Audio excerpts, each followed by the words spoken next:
স্বাভাবিকভাবেই এই অন্তর্বর্তীকালীন সরকার বাংলাদেশের প্রায় সকল মানুষের দলমত নির্বিশেষে সকলের সমর্থনই এসেছে বর্তমানের অন্তর্বর্তীকালীন সরকার, এবং সঙ্গত কারণেই তাদের প্রতি সেদিনও আমাদের সমর্থন ছিল, আজও আমাদের সমর্থন থাকবে।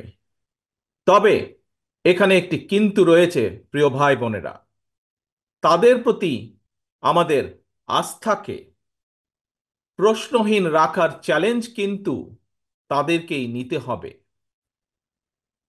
বর্তমানে যে অন্তর্বর্তীকালীন সরকার, তাদের প্রতি অর্পিত যে দায়িত্ব, আর সেটা যথাযথভাবে পালনের জন্য যে রোড ম্যাপ, সেটি নির্দিষ্ট করতে হবে তাদেরকেই।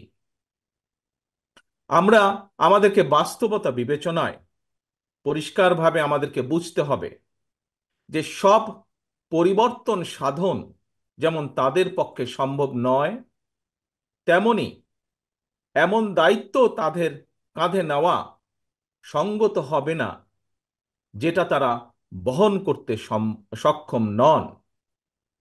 প্রিয় ভাই বোনেরা, তারপরেও আমরা বলতে চাই, তাদের প্রতি আমাদের যে সমর্থন সেদিন ছিল, সেই সমর্থন তাদের প্রতি আমাদের আজও আছে। তারা জনগণের মূল যে দায়িত্ব পালনের জন্য আজ দায়িত্বভার গ্রহণ করেছেন, সেই দায়িত্ব যাতে তারা সঠিকভাবে পালন করতে সক্ষম হন, সেই রকম সমর্থন তাদের প্রতি আমাদের অবশ্যই অব্যাহত থাকবে। প্রিয় ভাই বোনেরা, আমাদের আরেকটি বিষয় আজ অনুধাবন করতে হবে, বাস্তবতা বুঝতে হবে।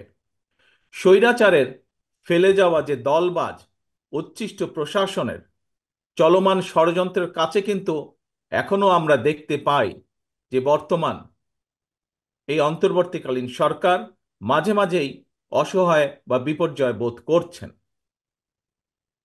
এর অবসান যদি না হয়, তাহলে দেখা যাবে যে এদের বেড়াজালে আবদ্ধ বর্তমান অন্তর্বর্তীকালীন সরকার ছোট ছোট বিপর্যয়কে একসময় মহা বিপদ হিসাবে নিজেদের সামনে দেখতে পাবেন, এবং স্বাভাবিকভাবেই তখন প্রতিকারের পথও হয়ে যাবে অত্যন্ত সংকীর্ণ। প্রিয় ভাই বোনেরা, আমাদের সকলকে একটি বিষয় বুঝতে হবে, অনুধাবন করতে হবে। আমি মনে করি সমাজের সকল মানুষ, বিশেষ করে যারা গণতন্ত্রে বিশ্বাস করেন, মানুষের অধিকারে বিশ্বাস করেন, তারা সকলেই বুঝতে সক্ষম বৈদেশিক বিনিয়োগ, আন্তর্জাতিক বিশ্বের আস্থা, আন্তর্জাতিক সম্পর্ক, রাষ্ট্রের স্থিতিশীলতা, ব্যবসা বাণিজ্যে স্বস্তি, জনগণের নিরাপত্তা, দেশ এবং জনগণের যে উন্নয়নের ধারাবাহিকতা, তৃণমূল পর্যায়ে জনগণের নিরাপত্তা, প্রাত্যহিক সুবিধা, সবকিছুই কিন্তু দিতে পারে একমাত্র জনগণ দ্বারা নির্বাচিত একটি সরকার। আমাদের যদি এই বিষয়গুলোকে খেয়াল রাখতে হয়, তাহলে অবশ্যই নির্বাচিত সরকারের কোনো বিকল্প নেই। প্রিয় ভাই বোনেরা, আগস্টের যে মহাবিপ্লব, জনগণের যে সফলতা, তা আমাদের সামনে আরেকটি স্বাধীনতা এবং বিজয়ের বার্তাকে নিয়ে এসেছে।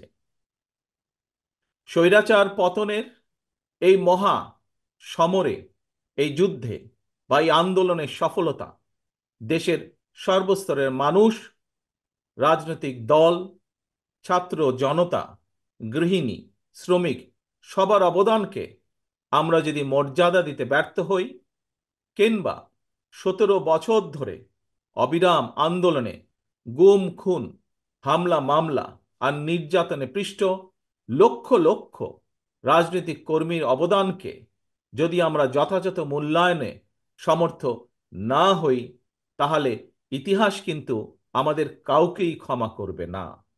কাজেই এই বিষয়গুলো অবশ্যই আমাদের বিবেচনায় রাখতে হবে।